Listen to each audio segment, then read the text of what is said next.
My experience at BII has made me realize there are a whole lot of important issues out there where we need a different approach to how the research needs to be structured in order to make it viable and useful to the potential investors.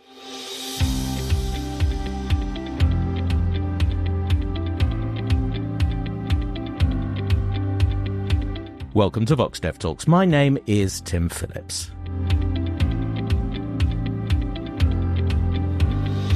Chris Woodruff of the University of Oxford has pioneered academic research into businesses, large and small, in low-income countries. And that's included the use of experiments in small and medium enterprises. And he's also a non-executive director of British International Investment. That's a development finance institution and impact investor that partners with more than 1,500 businesses in emerging economies with assets of £8.1 billion, about $10 billion or euros, give or take. BII aims to bring productive and sustainable economic development to Africa, Asia, and the Caribbean. What does the operating environment of BII and the challenges it faces teach us about how research can inform policy and how we can generate the relevant, actionable research that BII might find useful? No one's better placed than Chris to discuss this, so Chris, welcome to VoxDevTalks. Thank you, Tim. It's a pleasure to be here.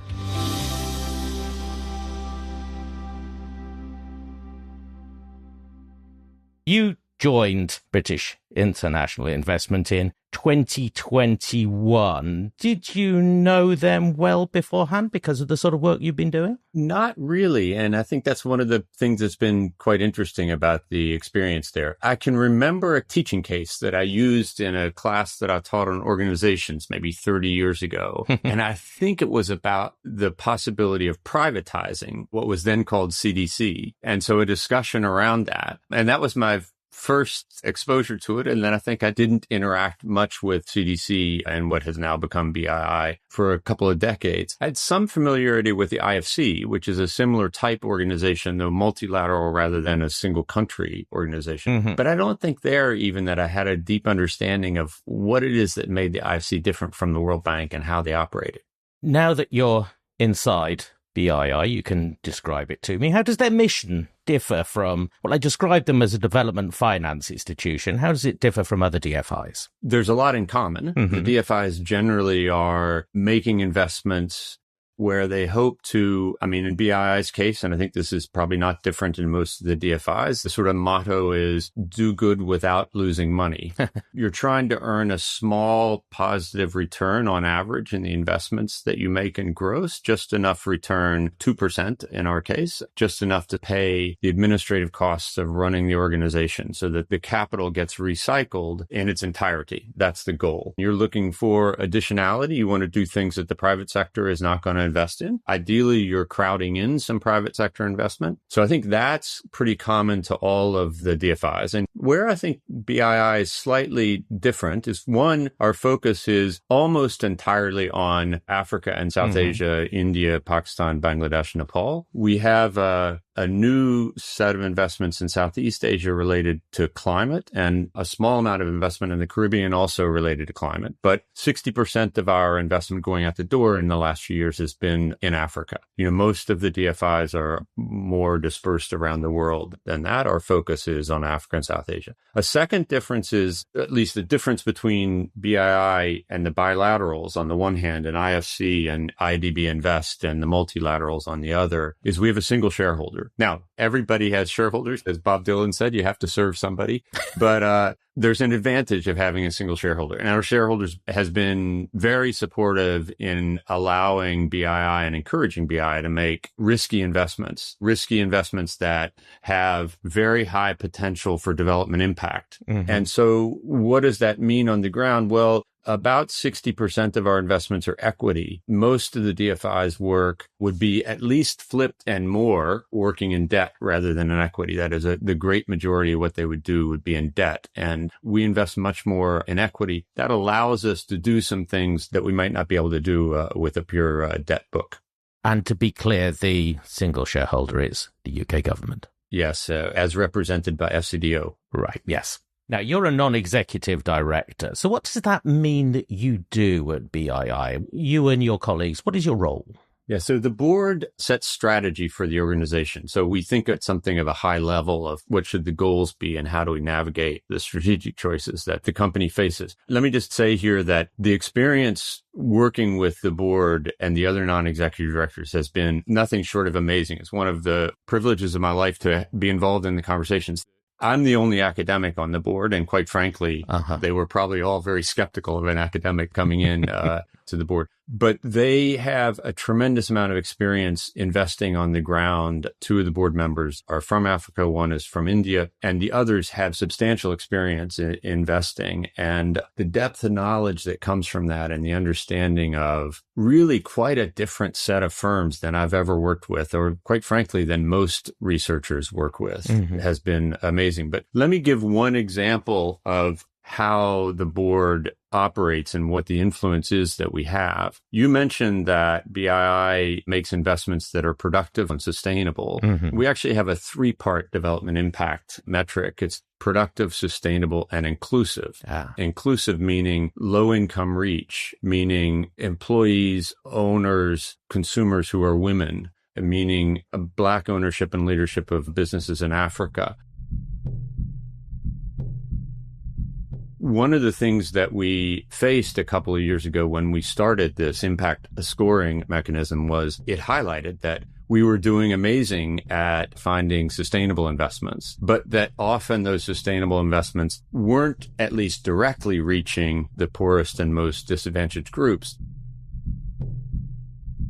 The board led the discussion to say, we need to figure out how to fix this. We need to redirect and reorient towards more inclusive investments. And I think we see over the year and a half that followed that, the investment teams, the management of the company responded to that. And we did see a refocus and a re-energizing around the idea of finding more low-income reach investments.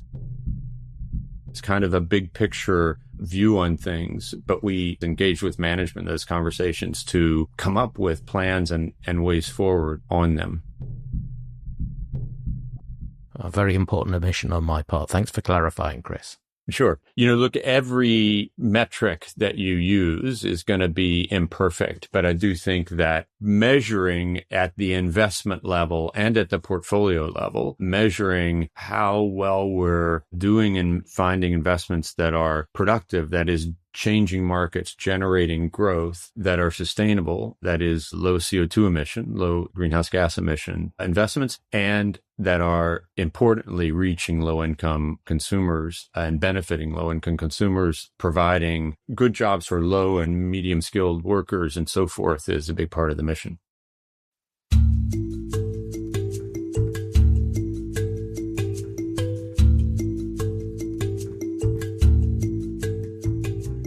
So we promised to talk about how research can inform the work of organizations like BII. But first of all, I'd like to talk about the sort of research that you and your colleagues do. I mean, your academic work, as I said, is focused on enterprises and entrepreneurs in low-income countries. Why is this an important aspect of development economics? Yeah, so that's a good question. And again, if I think back about, 30 years ago when I was an assistant professor, longer than I might want to admit, I was doing work on the footwear sector in Mexico. And I think most of my colleagues thought of me as somebody doing industrial organization, not development. Yeah. And so at that point in time, I think development was really focused on a set of hugely important issues on health and education and so forth, and less on growth and less on the long-term path that might help alleviate poverty over a longer period of time. And so that, I think, is why it's important that we understand this. The private sector is crucial to growth, and understanding what the constraints are to private sector growth and development. The research on private sector development, on the constraints to private sector development, help target investments towards the most effective ways of increasing growth rates and reducing, as I say, poverty over the longer term. We spoke a few years ago, and I remember as you were describing your research, thinking, that sounds like really hard work? What sort of questions have you been able to ask? What sort of methods have you been using to get your answers? Yeah, so I've worked mainly with randomized control trials and with experiments, at least over the last couple of decades. That has meant that I've worked mainly with either very small firms, micro enterprises, or with very large firms. And why those two groups? Well, most of the experiments, we want a sample size that's big enough that we can divide units into treatment and control. And we have enough sample to be able to do that and still have statistical power to generate results. And so with micro enterprises, they're great because they're everywhere. So it's fairly easy to get a large sample of micro enterprises. And with large firms, they're great because they can often be broken down into production units or production lines. I've done a lot of work with the garment sector in Bangladesh, and one large factory might have 100 production lines, 150 production lines. That gives you the possibility of doing something at the production line level that gives you a large end. So on the one hand, those are the methods I've been using. I think we've learned something. There are also limitations to that. And there's a little bit of looking for the keys where it's light rather than where you lost them, because these are the places where the methods are appropriate. The questions are important. It's good that we're able to take those methods to answer those questions. But there are other questions that are also important where maybe the RCT methods are not the only thing that we need. How much success have we had? How strong is the evidence base in this area?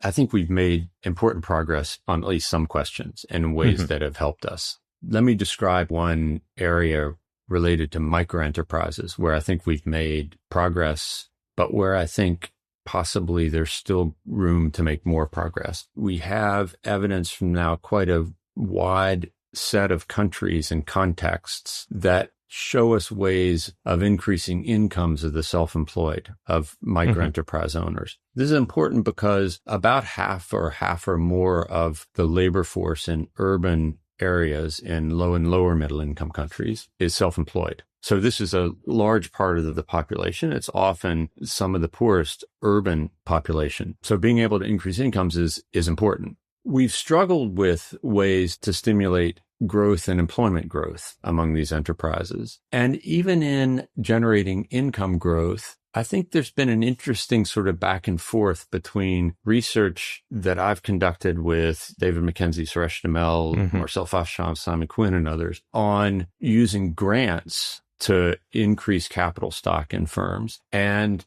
small scale loans, microcredit, basically. Initially, we saw, geez, you give firms a small grant, they invest it in a way that generates a lot more substantial return and more income. Now, it doesn't seem to really generate a dynamic change. It sort of generates jump up in level. That jump up in level is quite important at the income levels. The loans, they were successful in generating repayments. They were not as successful in generating returns and increases in income in micro enterprises. I think what's happened in the last, I'm going to say 10 years since a paper from 2013 on grace periods in microcredit, allowing more flexibility in the repayment process in microfinance has brought these two outcomes closer together. We're seeing higher return investments being made with more flexible repayments. In fact, we had a conference a few weeks ago that was supported by PEDAL, the Private Enterprise Development Low Income Countries program that I helped run, and BII, where we brought together practitioners and academics to talk about flexible finance for enterprises and particularly micro enterprises. And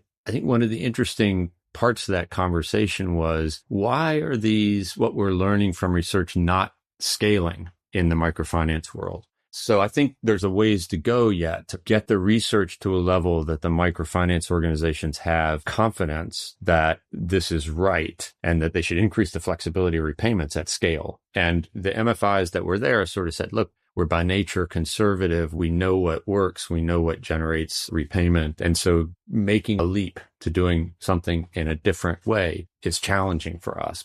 So I can step back and say, what do I take away from this? You know, we've learned a lot.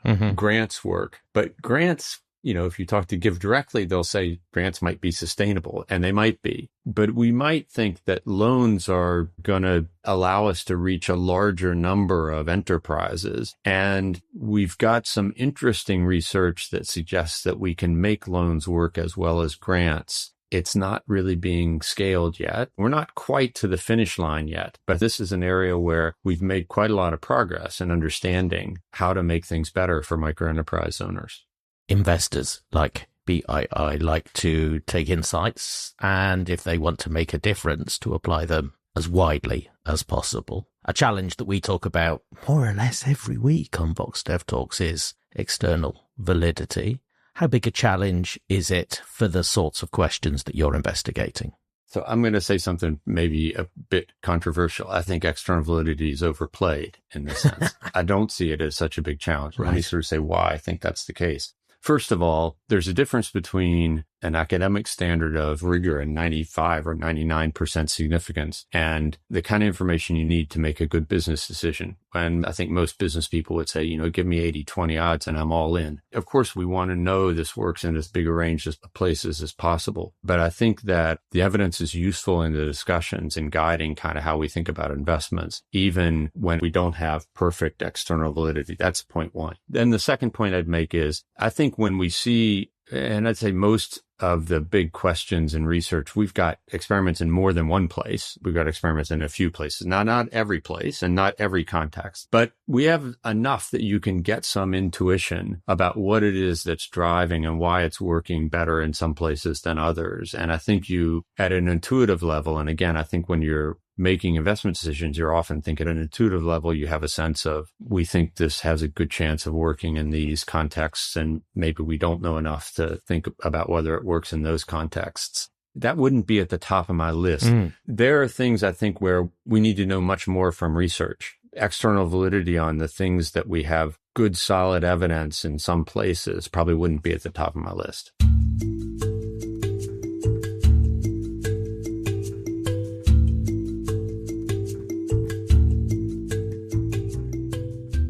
Tell me a little bit more from your experience about how BII makes its decisions. We've been talking about the academic evidence that you and your colleagues have managed to compile. At what stage would BII consider this evidence? When I joined BII, I thought BIs can really generate a lot of evidence and generate an evidence in a way that's useful to them. That is by doing, say, impact assessments and things of that sort. I think that's true. And I had a conversation last week with somebody at IDB Invest, the Inter-American Development Bank's private sector investment arm, and they use the phrase doing impact assessments on some investments that are too big not to know. So I think there are places where it's true. We really do need rigorous evaluations of investments. And so there is a place for that. I think the surprise to me was that the real place that we need to use research is at the other end. It's at the front end of making investments. The portfolio is about $10 billion.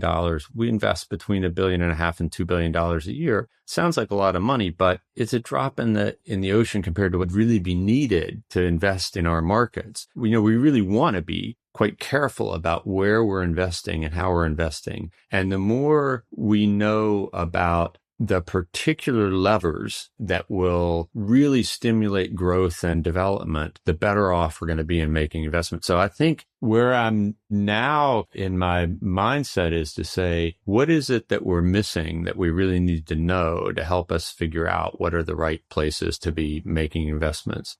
We're probably never going to get to a place where we can say the DFID, and I think Dean Carlin at USAID is doing some work in this as well, on best buys and really trying to sort of say, what's the more precise return of different types of investment? I'm not sure we're going to get there across infrastructure, digital finance, microfinance, directed lines of credit, so forth, across the kinds of investments that we make. But having a better sense of what's the impact of these investments and where is that impact greatest is what's really going to help us target investments better. Is the approach the type of evidence that BII uses or needs? Is it affected because it is investing hoping for a return rather than investing money from donors?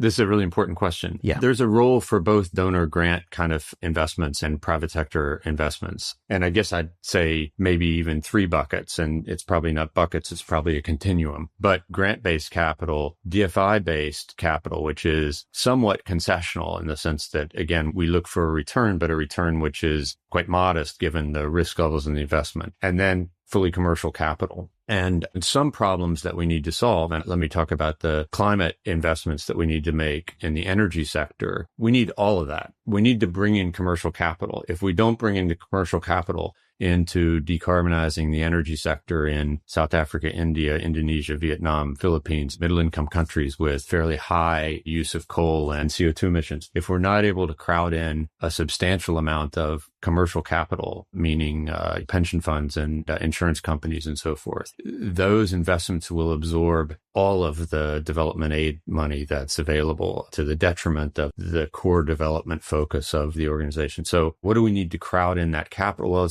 you need something that de-risks the investments enough that they're interesting to private capital. And that's likely to be some tranche of highly concessional, even grant capital that takes a first loss in investments and therefore makes the rest of the investment commercially viable. We want to think that these types of investments are going to be used jointly to solve a set of problems. If I think about some of my favorite investments, what I think of as our best investments, we're invested in an energy company in Eastern DRC called Virunga Energies that was started mostly with grant capital. Mm-hmm. And it got to a point where they were able, given that they had assets that were financed by grant capital, were able to take in DFI capital that allowed them to expand much more quickly because we could invest more than what grants were available. So that had the advantage of faster investment rates. It also, I think, had the advantage of more discipline for the investments and more discipline for the companies. The fact that we need to earn a return means that they have to be focused on generating revenue from consumers. So they have to be able to provide services that people want, and they have to run efficiently so that the capital that we're using in making the investments is able to get a return. And in lots of circumstances, that discipline that the private sector provides is a positive thing. So I wouldn't think of these as opposed to one another. There are lots of things where it's going to be all grants. There are lots of things where we need a mixture of grants and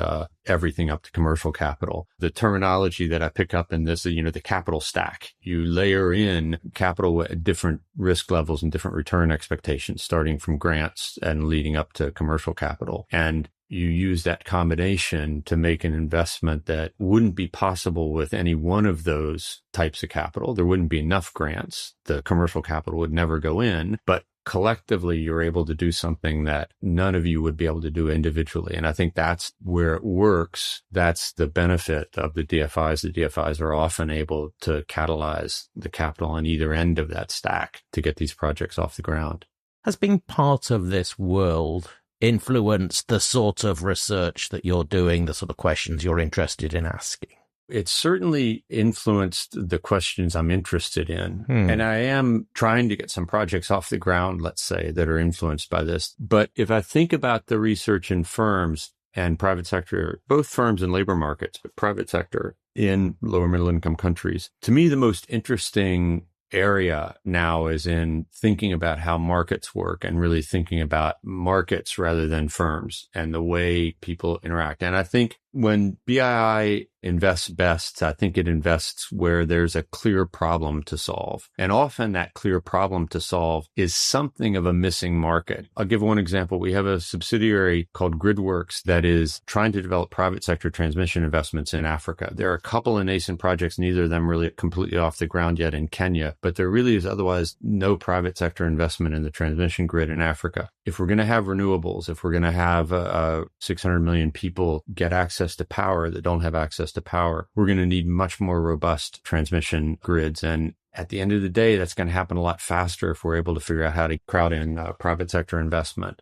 Motivating that, trying to understand why it's a problem, why there isn't private sector investment in transmission, how governments and investors need to come together and what they need to do to be able to enable that private sector investment. That's a clear problem. It's a big problem. GridWorks has been around now for 5 or 6 years working on this. has some interesting projects in the pipeline. It doesn't in this area have yet a revenue stream. This is something a private investor would have never done. This is the kind of thing that DFIs can do. And if we are able to solve this problem, it can have a massive impact on welfare across sub-Saharan Africa. And so I think those are the kinds of issues that we don't get at quite well enough with research, right? I think we tend to want to have a closed, small, at least in economics, a closed, small question. And there is research out there that's useful in these conversations, but it's not where the majority of the research is. I could say the same thing with venture capital and fast growing firms, small N, not big enough to have units within the company, difficult for the kinds of methods we've been using for research, but a hugely important area for growth in the private sector. So I think those are the things where my mind has shifted a bit to say, I hope I made a case before in microenterprises that we've learned a lot from these tools and techniques. And there are questions and issues that I think we've made a great deal of progress on. But my experience at BII has made me realize there are a whole lot of important issues out there where we need a different approach to how the research needs to be structured in order to make it viable and useful to the potential investors. So what is that different approach, Chris? How can that research agenda be more strategically relevant, let's say that, to an organization like BII?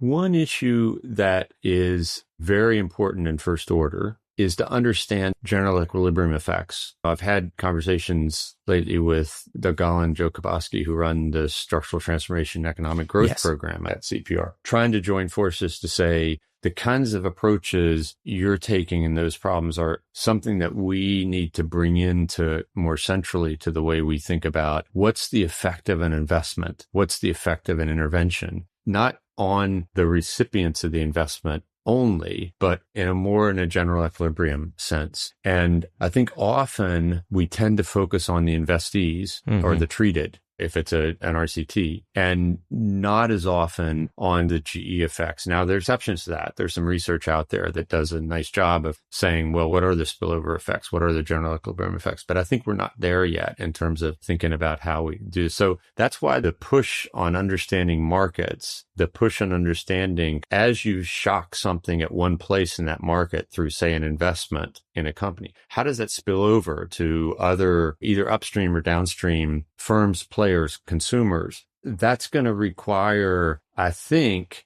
either different designs within RCTs, and there are some out there, saturation designs at the community level and these sorts of things, or a different approach which combines modeling and RCTs or modeling and empirical work. And so I think that's where I would say we need to go. Most of the DFIs, and BI is not an exception here, like to talk about the jobs they're creating. I'll say something a bit controversial. I think that's often the wrong place to look. I think our investments often, they may create jobs in our investees. Those investees may steal business from other firms, and so there may be a loss in jobs other places. But the point is that can still have a tremendously positive development impact because it changes the nature of competition. It changes the dynamic incentives in the sector. Those dynamic incentives have an effect that outlasts the investment. We need to be able to think about what are the investments that really change the incentives of the players in the market so that those players become more innovative, more efficient, more productive, and generate growth, because the investments themselves are not going to be enough if they're not levered into something that changes dynamics as you go forward. And I think that's a place where we need more research. I think we don't know enough about how to think about that in the spaces that we and others are investing in, for that matter, what some of the grant programs are doing. Well, it's fascinating to put this different lens on the research agenda, and let's hope researchers respond. Chris, thank you very much. Thank you, Tim.